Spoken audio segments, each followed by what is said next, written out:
ప్రభు నామమునకు మహిమ కలుగును గాక. మీరంతా బాగున్నారు కదా? మీరు బాగుండాలని ప్రతిరోజు మీ కొరకు ప్రార్థన చేస్తున్నాను. మా కొరకు కూడా ప్రార్థన చేయండి. సరే, దేవుని యొక్క మాటలు కొన్ని చూసుకుందాం ఈ రోజున.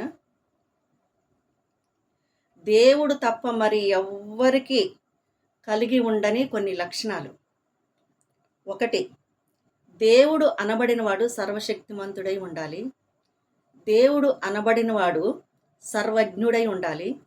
దేవుడు అనబడినవాడు సర్వాధికారి అయి ఉండాలి. సరే, సర్వశక్తిమంతుడు, వేటిపైన ఆయన శక్తి, ఆయన బలము, ఆయన మహిమ, ఆయన అధికారం ఉన్నదో చూద్దాం. ఒకటి, రోగులంటే రోగాలపైన అధికారిగా ఉన్నాడు. మరణం పైన అధికారిగా ఉన్నాడు. దురాత్మల పైన అంటే దయ్యముల పైన అధికారిగా ఉన్నాడు. ప్రకృతి అంటే సృష్టి, ఈ సృష్టి అంతటి మీద అధికారం కలిగి ఉన్నాడు. పాపుల పైన అంటే పాపాలను క్షమించే విషయంలో అధికారిగా ఉన్నాడు. తర్వాత లాస్ట్ది అన్నింటిపైన, సర్వం, ఈ పైన చెప్పిన వాటి అన్నింటిపైన అధికారిగా ఉన్నాడు. దీంట్లోనే రెండవదిగా దేవుడు సర్వజ్ఞుడై ఉండాలి.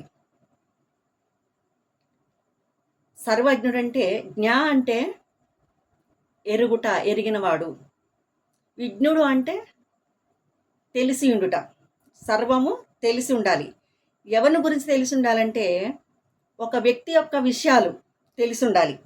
అంటే గతములో నిన్న జరిగిన విషయాలు దేవుడికి తెలుసు, ఈరోజు జరిగిన విషయాలు దేవుడికి తెలుసు, రేపు జరగబోయే విషయాలు కూడా దేవుడికి తెలుసు. అదే ఒక వ్యక్తిని అడగండి, నిన్న మీరు ఎటెటు పోయారు, ఇవేం చేశారని అడగండి, కొన్ని గుర్తుంటే కొన్ని గుర్తుండవు. సరే, నిన్నటిది ఎందుకు, ఈ రోజు అడగండి, సిస్టర్ గారు మీరు ఈరోజు ఏం కూరానంటే చాలాసేపు తర్వాత చెప్తా ఉంటారనమాట, గుర్తు లేదండి. అలాగా అంటే ఈరోజు జరిగిన విషయాలు కూడా మనకి కొన్ని గుర్తుండవు. ఇవే గుర్తుండమంటే మరి రేపు ఏం చేస్తున్నాం, ఎటు వెళ్తున్నాం, ఎవరిని కలుస్తున్నాం, ఎవరితో మాట్లాడతాం, ఏ పనికి వెళ్తాం, ఏ ప్రయాణం తగులుతుంది అని మనకు అన్న తెలుస్తుందా? రేపు జరగబోయే సంగతులు ఎవరికి కూడా తెలియదు. ఈరోజు నీది, రేపు నీది కాదు. రేపు సంభవించే విషయాలు నీకు తెలియదు అనమాట. అయితే దేవుడు అనబడిన వాడు ఎవరైతే ఉంటారో ఆయనకు మాత్రమే భవిష్యత్తు, వర్త భూత భవిష్యత్తు కాలాలు ఎరిగిన దేవుడు గనక, సర్వం మీద అధికారం ఉంది గనక, ఆయన సృష్టికర్త గనక ఆయనకు మాత్రమే తెలుసు రేపు ఏమి జరగబోతుంది అనేది. ఒక వ్యక్తి యొక్క విషయాలు తెలిసి ఉన్నవాడే దేవుడు. మూడవదిగా దేవుడు సర్వాధికారి అయి ఉండాలి. సర్వాధికారి అంటే వేటి పైన? జీవరాశుల పైన.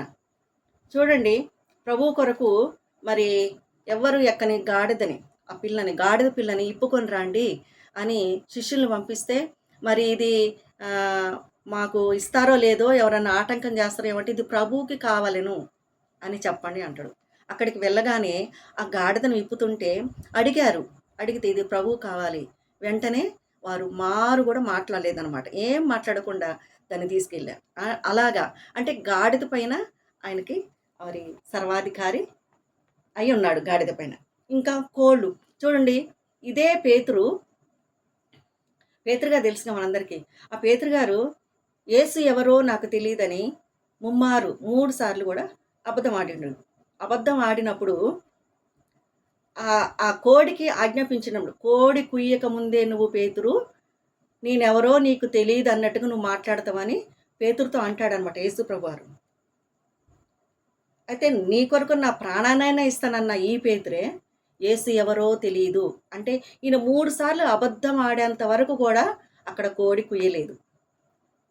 కోడిపైన తనకి కోళ్ళపైన అధికారం ఉన్నది. చాప చూడండి, చాప నోట్లో సెకేలు, నువ్వు వెళ్ళు అన్నప్పుడు ఆ సెకేలు కోసం వెళ్ళినప్పుడు అక్కడ ఆ చాప నోరు తెరుచుకొని సెకేలు పెట్టుకొని అలాగనే ఉంటుంది. ఎందుకంటే దేవుడు ఎప్పుడైతే నోటి నుంచి మరి ఈ పన్ను కట్టడానికి మరి చాప నోట్లో సెకేలు ఉంటుంది, నువ్వు వెళ్ళు అన్నప్పుడే ఆ చాపకి వినపడ్డదనమాట. అది భద్రంగా తీసుకొచ్చి రెడీగా నోట్లో పట్టుకొని అలాగనే ఉంటుంది అనమాట. చేపల పైన అధికారము కలిగి ఉన్నాడనమాట. ఇంకా చూసినట్టయితే గనక పాపములు చూడండి, ఒక వ్యక్తి చేసిన పాపములు, మానవుడు చేసిన ప్రతి పాపాన్ని కూడా క్షమించగలిగిన మనసు ఒక దేవునికి మాత్రమే ఉంటుందన్నమాట. అలా క్షమించగలిగిన వాడే దేవుడు. ఈ 3 విషయాలన్నమాట. సర్వశక్తిమంతుడై ఉండాలి, అంటే రోగాలపైన సర్వజ్ఞుడై ఉండాలి. ఒక వ్యక్తి యొక్క మరి భూత, భవిష్యత్తు కాలాలు తెలిసి ఉండాలన్నమాట. ఇటువంటి వాడే దేవుడు. మూడవదిగా అన్నింటిపైన సర్వాధికారం, అంటే జీవరాశులపైన అధికారం కలిగి ఉండాలి. దేవుని నామమునకు మహిమ కలుగును గాక. ఈ కొద్ది మాటలు మీకు మీ కుటుంబంలో దీవెనకరంగా, ఆశీర్వాదకరంగా మలచబడును గాక. ఆమేన్.